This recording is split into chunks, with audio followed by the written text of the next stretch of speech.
Thank you all for joining this afternoon. And as we go into this program, we're going to have about half that time allocated to Q&A.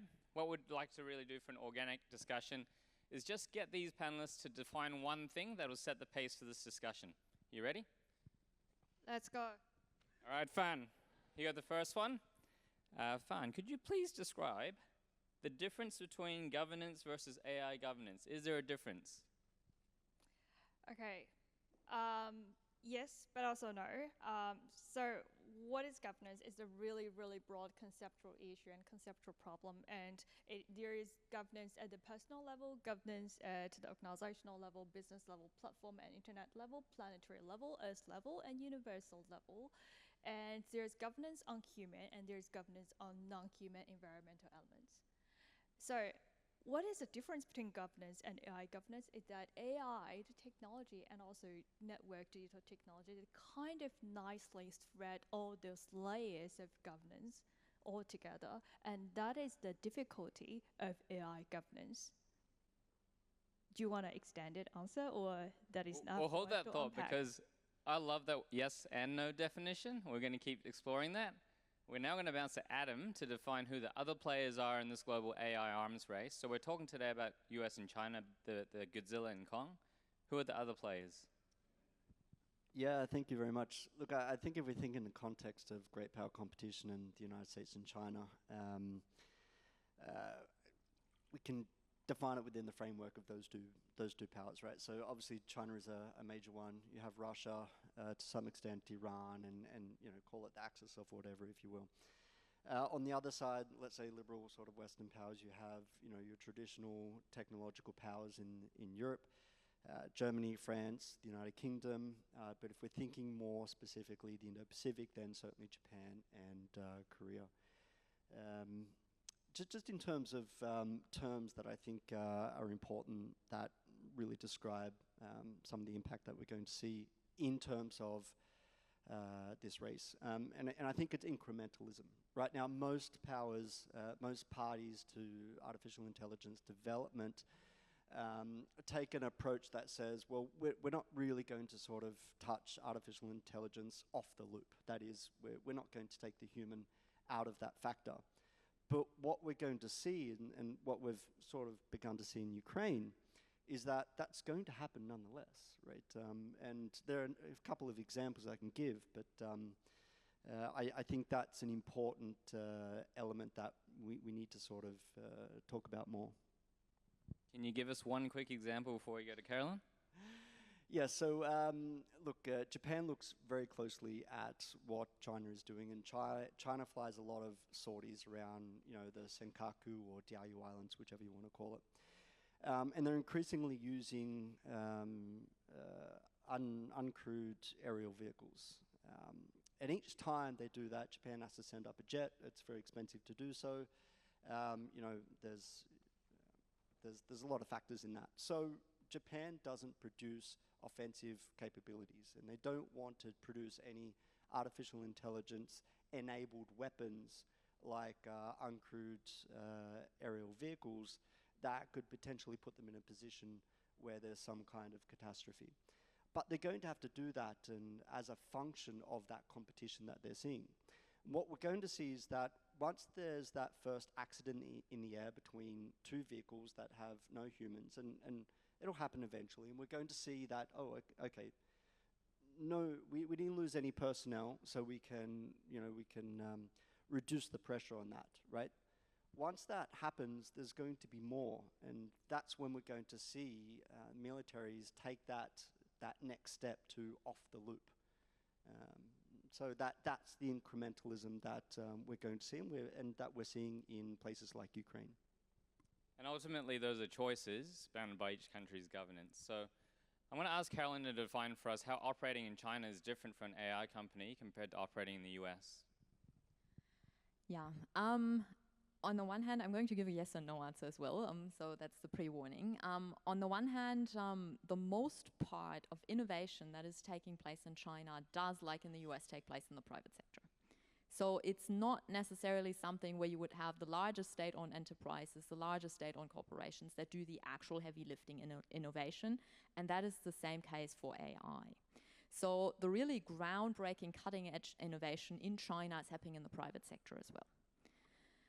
The difference is that ultimately there is or the way that the Chinese government operates is that they define landmarks, they define goals for the private sector and for everyone else ultimately, also for state-owned enterprises in the long run, to say this is the ultimate goal where we want to be. This is kind of the big target that we want to reach, and we're kind of leaving it up to you as to how you want to do that. Go out there, experiment, pay your own money, bear the entrepreneurial risk, in the private sector, but also in the local governments. So local governments can also go and invest money and say, we want to prop up these enterprises, we want to put money behind that, see where it goes, and ultimately we're going to bear the risk. That goes for the private sector, that goes for local governments as well. Ultimately, when something works, and if something works, then there will be a central government that is willing to put political strength and ultimately also money behind that and prop it up and make it big. But the actual innovation, a lot of that happens very similar ultimately to what you see in American companies as well, but you do have that happening in the private sector with the entrepreneurial risk in the private sector as well, and the government putting the goalposts, at least the central government. And the local government's ultimately bringing money into that as well. Now, the difference is that there is still a framework, a regulatory framework, not always necessarily clearly defined, but implied as to what kind of things can and can't be done. And that goes, for example, with training AI models, what kind of data can and can't be used, what kind of things can and can't AI do, what kind of information can and can't AI spit out in the end. So that is something where you do have political goalposts around that, where you do have political regulations around that to say there is some, and the Chinese government made the official announcement that any kind of AI model that gets developed and that goes, ultimately the first thing they did was for large language models, but ultimately for everything else as well, has to support socialism with Chinese characteristics. Now, what does that mean in practice? Everyone has to kind of figure that out for themselves. But it is the framework that they are setting to say that is, those are the boundaries basically, and it is a little bit of trial and error in some cases for companies to say, where is that line? How are we going to find that? But that is the environment that the companies are operating in. So there is a difference with American companies in that sense, but then there also isn't, because it is ultimately private sector that is doing all the innovative heavy lifting and that is producing the innovation in that regard. It sounds like if you make a regulation, you've got to be able to enforce it. In the last year, there's already, in both nation states, companies that have violated that, but the enforcement of it is like pennies, right? Like they don't really get heavily penalized. So I'm going to go to Fan Yang with the question of how Premier Li of China recently stated that we should strengthen coordination to build a global AI framework. Do you think that the governance of AI is achievable in that context? I think it is a good idea. It is a nice idea in the sense that we build the governance model in a more interoperable way, because AI is not a technology that is being restricted into one jurisdiction, right? And the thing with, actually I'd like to put the AI governance question into the specific context, which is the interim report released by Productivity Commission last week on harnessing data and digital technology. So if you have read through the report and you see the trend of deregulation of AI governance in Australia, and the trend is that Australia is not going to be like Europe, there will, well, at this moment or in the next decade, there will not be European style AI act. So this creates the problem. And why is that? So media and public discourses here in Australia, we have long been portraying Chinese technologies, emerging technology, including AI and digital platforms such as WeChat, as something that's imposed threats to the national security, right? And then the solution to this kind of perceived threat is banning such technology. DeepSeek has been banned in government devices. But the threat, with air quotation mark, from Chinese technology kind of driven our attention away from the threat of from American technology, for example, big techs, Microsoft, right? And OpenAI and ChatGPT, things like that, and also Amazon as well. And this kind of threat is like the threat is about data sovereignty and data security, cybersecurity and privacy, and this kind of stuff. And if you look at the report, and there's a trend of deregulation, and the government is trying to weaken privacy acts here in Australia and opening citizens' data to those big tech companies. And what I was thinking, okay, that is a great idea. If we can have a kind of universalized AI governance model, because technology does not just being applied or deployed or invented in one place, right? And we have seen technological outsourcing and offshoring this kind of labors, tech labors here and there in Southeast Asian countries, in the global south and also global north. And we have seen the mobility of technology and technological ideas and tech workers between global north and global south. And I have to remind everyone here that the idea of global north and south is highly contested. But if we're on the same page, wouldn't that be good? But the problem is that we're not on the same page. And when we design those regulations, governance framework, and Carolin just said that, yes, we make it, vague and broad. Yes, that is, how policies is designed. We make it intentionally broad so that it's applicable. But on practice, it's hard to enforce. And I study AI procurement in public services.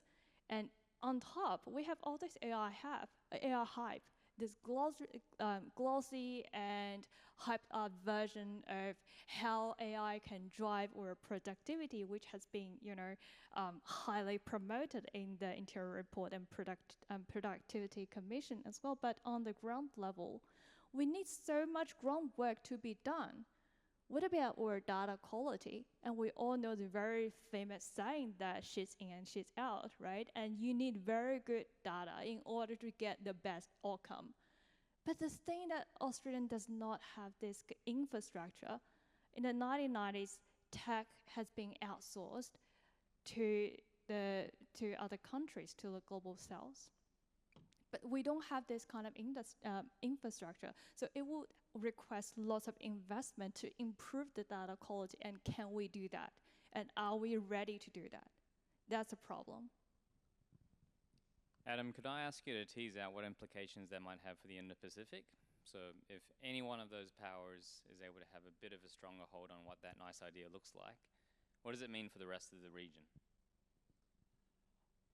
I mean, I would agree broadly with what you said, but I kind of frame it in a couple of different contexts. Number one is that I think what the Premier is getting at is that he really wants the provinces and the local party units to sort of stay in line, and that is keep with the broad national goals of what they want for artificial intelligence, because they do have a habit of doing their own things. And the second is that in terms of governance, the Chinese government is very pragmatic. They're much faster at coming out with laws around data privacy and those sorts of things than the Australian government. So I do think we have, something to learn there. But I think, broadly speaking, internationally, there's also a geopolitical game, right? There's the standard-setting context which they want to own. They don't want to. The Chinese government doesn't want to come from behind now. They want to lead, and we can see why they want to do that from the context of the internet revolution, for instance, and the standards around those, because who writes the rules of the road also gets to direct as well. So I think that's important context there. Thanks, Adam. And Carolin, in your work with emerging Chinese business integration with Australia, have you got an example where a company has leaned out correctly and assessed China as a leader? You mean an Australian company that has? I don't necessarily have a specific example where I would say this is something where an Australian company has engaged with China in the AI sphere. There is work happening at some universities here in Melbourne, and the most advanced one probably being La Trobe. They are focusing a lot on AI in medical surroundings. But they are not necessarily working with China at the moment as yet as much as they might do or as much as they could do. So in that regard, the question really is for Australia and also for other countries in the region, whom do they want to work with and how is that going to look like? What does the, is there such a thing as a cooperation mechanism that is happening? Who is going to lead that and how can that ultimately emerge? The Chinese government did relatively recently, just a couple of weeks ago, float the idea of having an international artificial intelligence cooperation organization that is, according to what they would like to see, supposed to be headquartered in Shanghai. How that will look like in terms of organization structures, we don't know that yet. It's from what I have seen so far, it looks to me a little bit like a trial balloon at the moment to see whether anyone is going to get on board with that, and whether they are going to be able to organize any such thing. What they seem to be targeting is, in particular, the Global South in terms of cooperation in that sense. So there is no explicit mentioning, actually, of cooperating with Western countries, be that Europe, be that Australia, and certainly not the United States in that regard. But there is some attempt to actually get onto that and to get onto that leadership structure. So there's certainly something happening there, and Australia will need to figure out, and Australian individual companies will need to figure out as well, but also research institutions, also universities, how they want to be part of that, how they can position themselves in that, and what that ultimately also means in the political environment, in the geopolitical environment, in the risk sector for a company to position themselves in that in relations to their respective home country's national security considerations. I want to tease this out with fun because you are nodding. So do you think this would be another Belt and Road Initiative look-alike when it's based in Shanghai? Because I agree with Carolin. That's a really good point. And I think that when it comes to the idea of collaboration and partnership, that is not a flattened word. And we need to see the hierarchy within the idea of partnership and collaboration. And within this structure, whose voices are louder and which nation they had their vested interest in steer and engineer the conversation. That is very important. And I think each nation and their own interest, where their own vested interest, and I think that is kind of the reason that, set up the barrier of effective and productive collaboration. Yep. And Adam, in tit for tat, would the US set up a similar center, or has it already missed the opportunity with Silicon Valley, something like that? Well, I think the United States is preoccupied elsewhere. In terms of governance models and things like that. But I think just to respond, it'd be very easy to, and this is, I think Australia really missed the boat with the Belt and Road Initiative. I still think they can come back and just make any agreement transparent. I mean, that's the major problem we have with Chinese agreements. They're not transparent. And if we just make that a condition of any partnership, then that would solve half the problems. As to the United States, look, they're leaders in artificial intelligence. We can't deny them. We can't ignore them, sorry. We should be building partnerships in terms of governance. They should be leading. If they can't, then Australia should be helping others to lead from behind. I think we can. I don't think either that we should simply just ignore whatever regimes, governance regimes, or platforms come out of China simply because their value system is different from ours. I mean, it needs to be taken as a working document, a negotiation, and as I said before, China's fast with this stuff. Australia's very slow. We can learn a few things, and we can work from there. Yeah. We're going to transition to audience questions, but while we set some ground rules, what I want to invite the audience to do is to engage with this. Think of our Australian sovereignty or the Asia-Pacific as you think about the Asia intelligence versus Asia literacy. And the way we're going to do this afternoon is you're going to stand up, say your name. Esther's going to run the mic. Everyone say hi to Esther. Give her a big hand for running this today, by the way. And we'll take 3 questions in one go. And then we'll have the panel discuss and answer. Thanks, Esther. First question.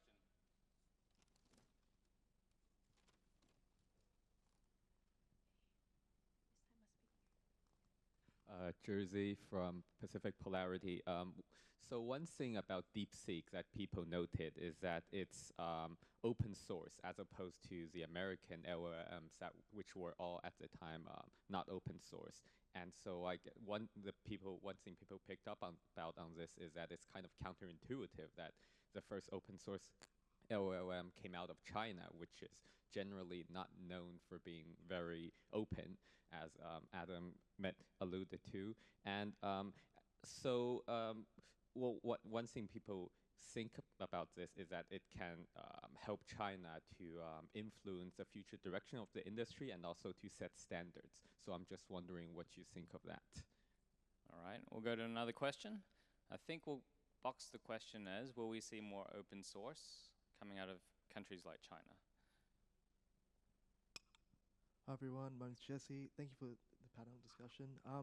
I wanted to ask about how can we, this is a bit of a spicy question, sorry, how can we mitigate the risks of AI on democracy in the Asia Pacific region? Just a couple examples, like citizens being dependent on AI for critical thinking, which means that there's a risk of AI companies almost having a monopoly on being able to influence elections. And plus, what about the potential of AI being used for surveillance and suppression of political opposition? All right, so I heard, how do we mitigate the risk of AI in a democracy? On democracy, thank you. One more question?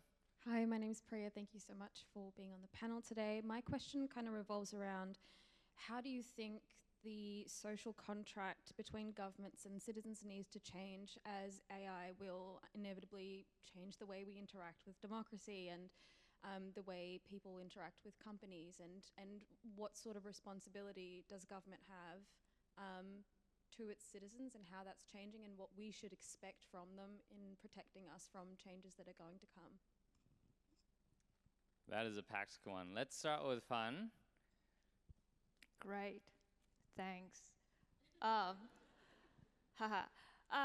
So with the first question, the first open sourced large language model coming from China versus China's convention of having closed digital internet systems, right? I think one point is the commercialization and broad applicability of the platform, of the service, large language model, if you like.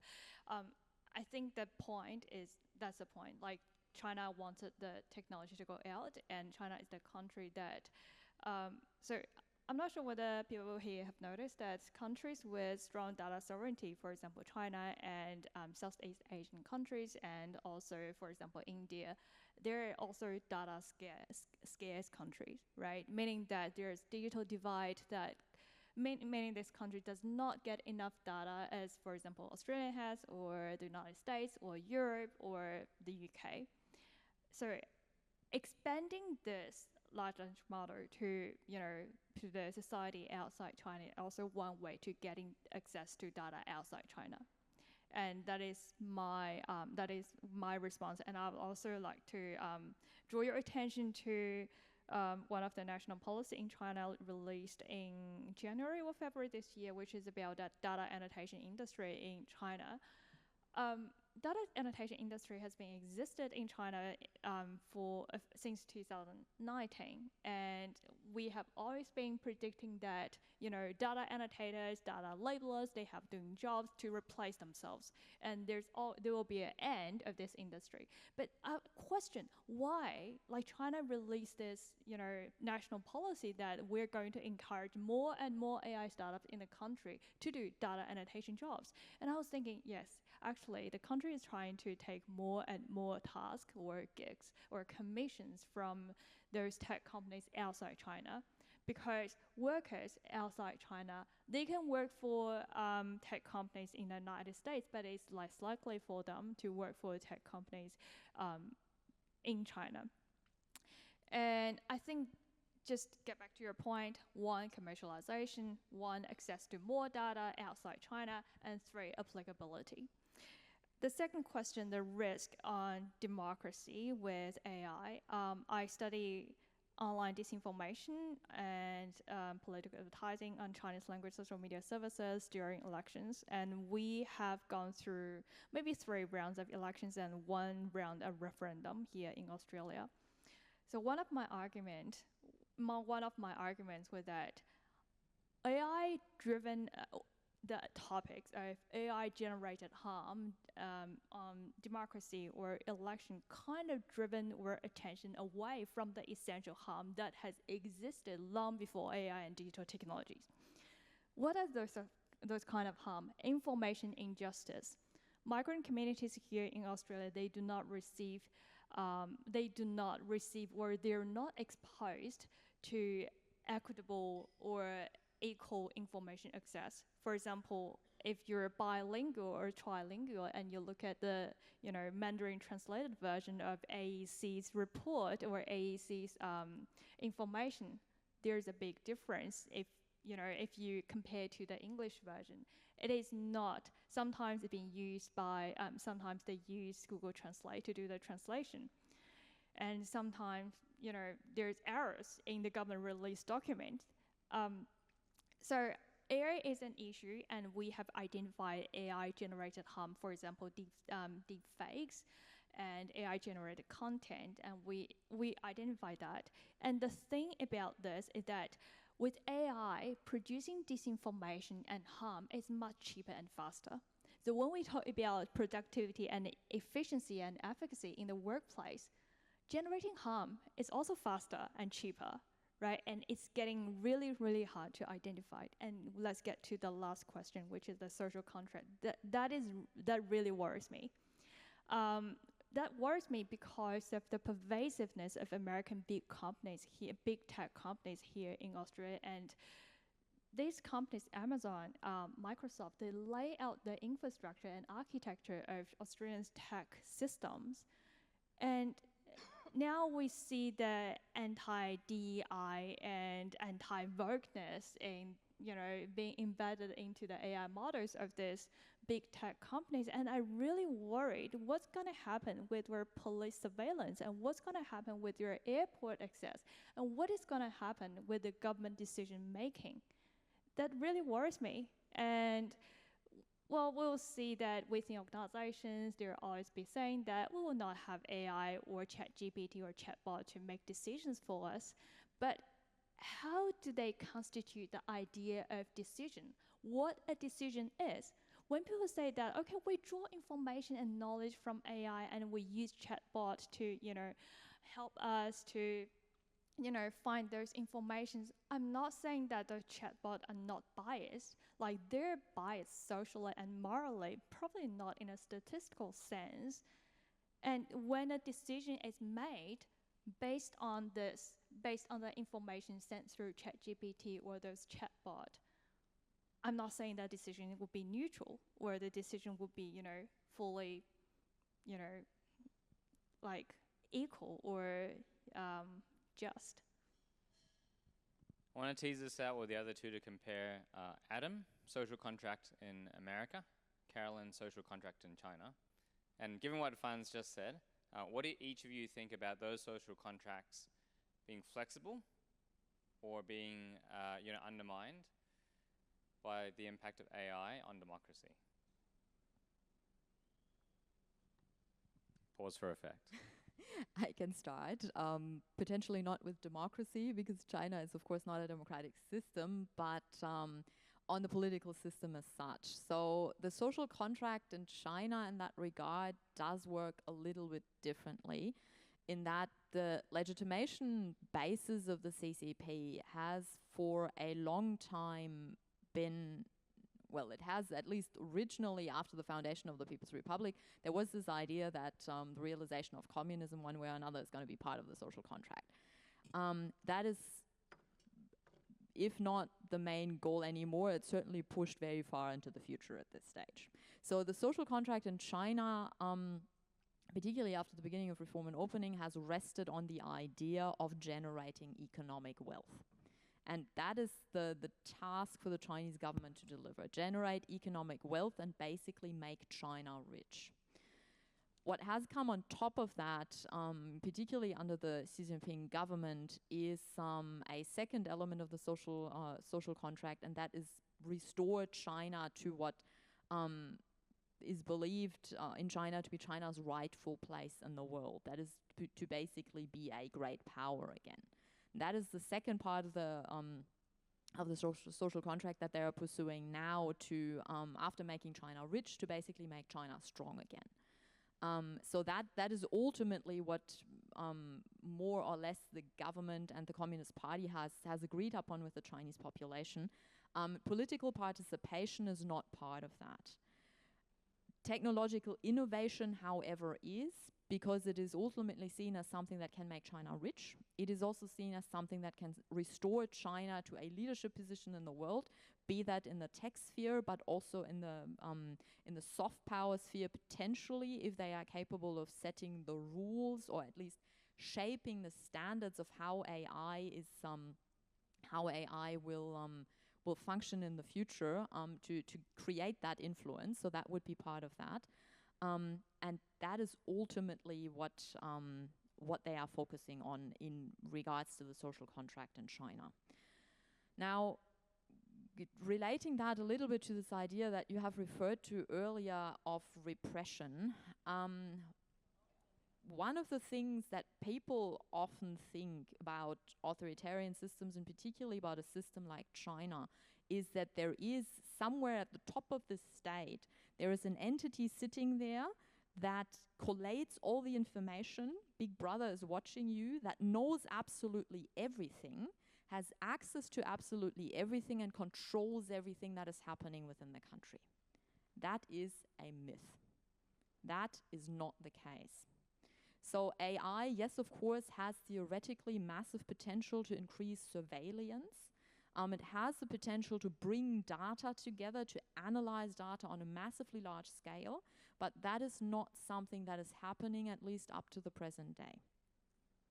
So the Chinese state is still incredibly fragmented, with a lot of different entities, be that local governments at every single level across the Chinese state. And Adams referred to that earlier when he said local governments tend to like doing what they have always been doing, and they still do. They do their own kind of stuff and pursue their own agendas. So that's local governments at all kinds of levels, that's state-owned enterprises that have their own agendas, and it's ultimately absolutely private companies that do have that too.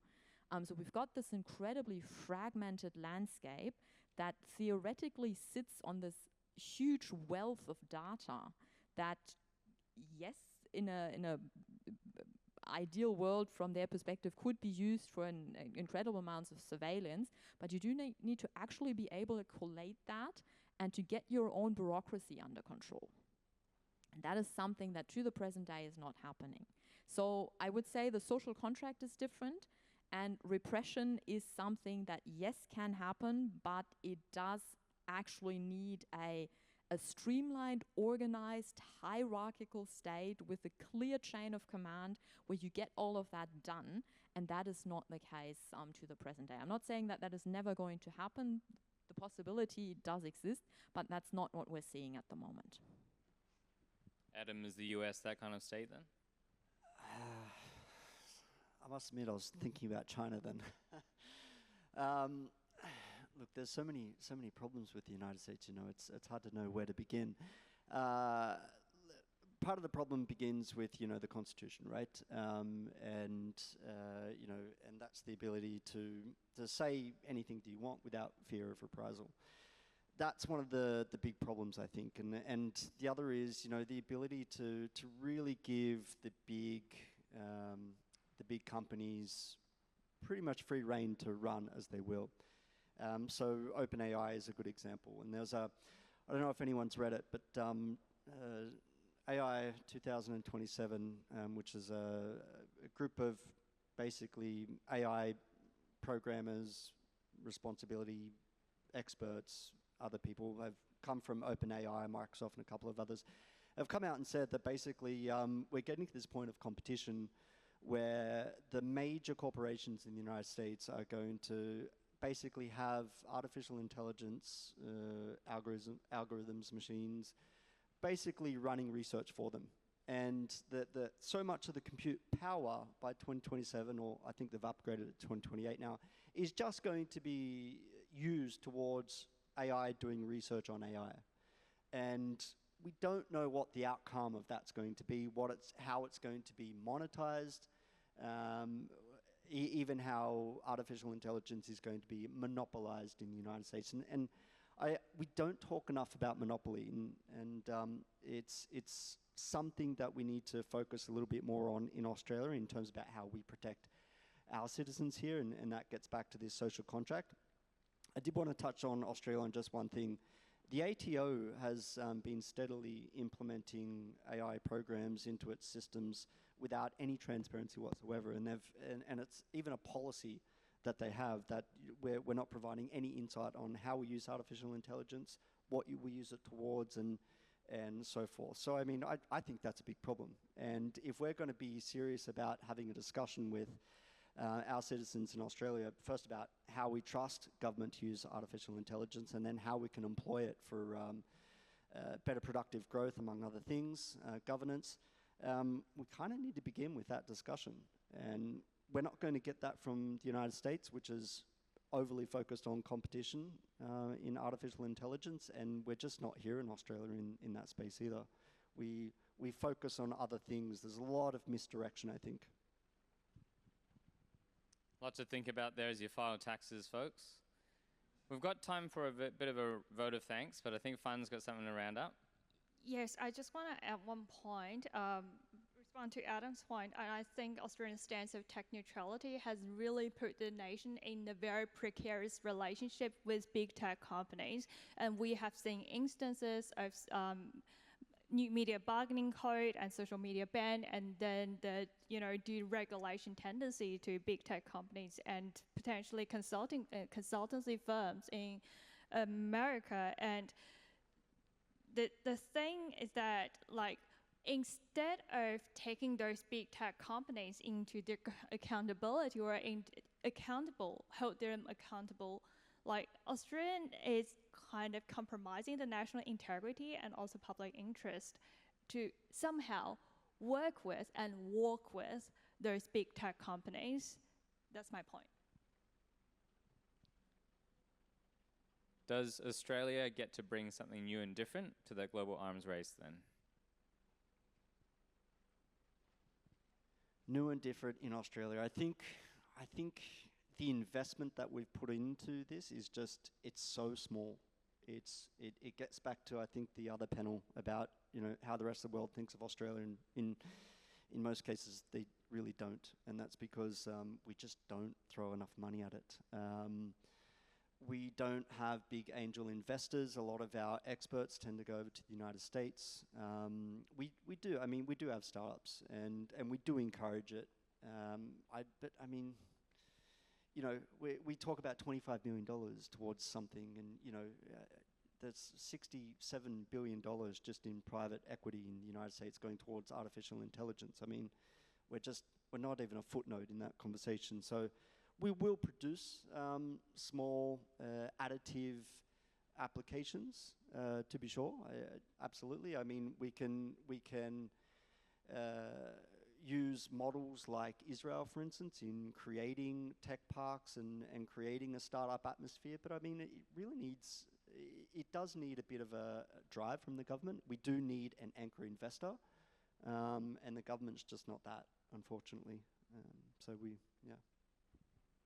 Maybe just to follow up on that, because I have just seen a little bit of that happening with companies here in Australia, and that was what I was referring to earlier. The only area, and I do agree with you that there's not enough money and not enough of a startup culture and not enough of a tech park culture in Australia to make something happen like the Silicon Valley in the US or similar developments that we are seeing in China as well. But I think where Australia does have potentially, if it is managed right and invested right now, where Australia could make a contribution in that regard is in the biotech industry. Because Australia does have a relatively strong background in biotech already anyway. And that is something where with the right corporations, with the right investment, where there is a possibility for Australia to actually make a contribution in that regard, and there is a little bit moving in that sphere, that's something that Australia could actually capitalize on if they do it right now. I think Australia has its potential to gain a stance and standing in the race. Actually, I don't want to use the term that in the competition between China and Australia, it's more than between China and the US. But there are two critical issues, and there are systematic issues too. One, the talent pool.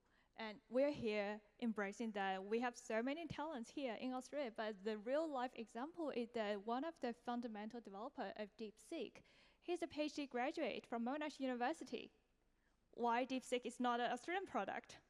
And he couldn't find a job here in Australia, and he had to move back to China and work for the startup in China. And the second issue is this, another systematic issue is, so it's get back to Adam's previous point that we will always have human like doing the decision making, whether it's in a military context or in the government decision making or in the organizational business context. But the problem is that it's not the displacement of a human, it's the displacement and the loss of human oversight. Big tech companies, they are very good at drafting contract and drafting material in response to the local legislation to comply with the local legislation. But on the other hand, big techs are also really good at defending themselves in the name of commercial confidentiality. So we wanted transparency, we wanted oversight, but can we get them? Just a quick follow-up on what you just said about talent. The Chinese government has put out a strategy on talent recruitment overseas.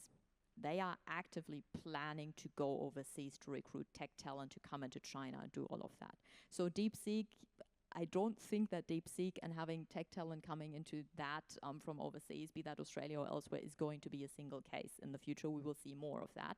And governments and also that private companies as well need to see that happening. They need to get their act together, and they need to make a plan for how they want to basically compete for global tech talent in the mid to long term. So the Chinese government's got a strategy for that, and they will definitely pursue that very, very in a very focused and driven manner. That's something that is going to happen in the next couple of years, definitely.